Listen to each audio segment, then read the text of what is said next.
我们先来泡发几个干香菇。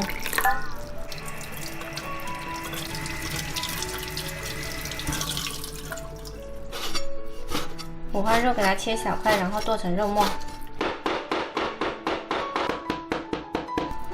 剁好了，先装起来。香菇泡发了，我们拿出来切碎。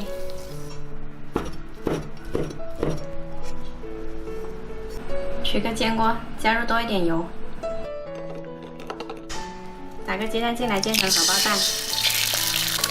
蛋黄给它稍微搓一下，煎到表面有点凝固就可以给它翻个面。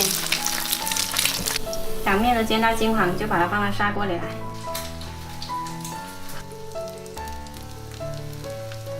这一锅一共煎了10个鸡蛋。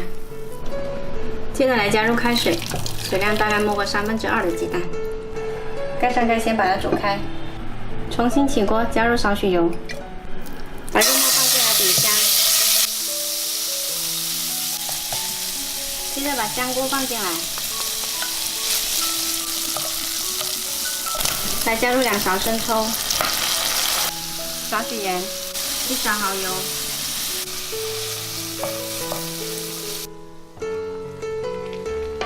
肉末炒香了，就给它铺在鸡蛋上面。盖上盖，调小火焖2分钟。好了，我们的肉末荷包蛋做好啦。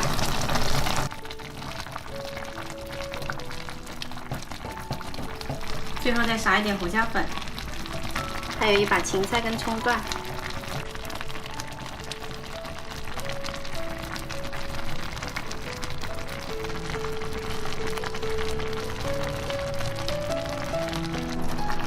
这样做出来的肉末荷包蛋呢，汤汁特别的鲜甜，原汁原味，特别好吃。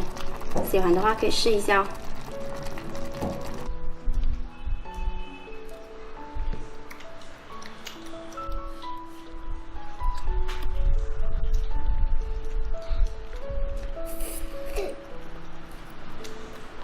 再给你一个鸡蛋，超好吃的。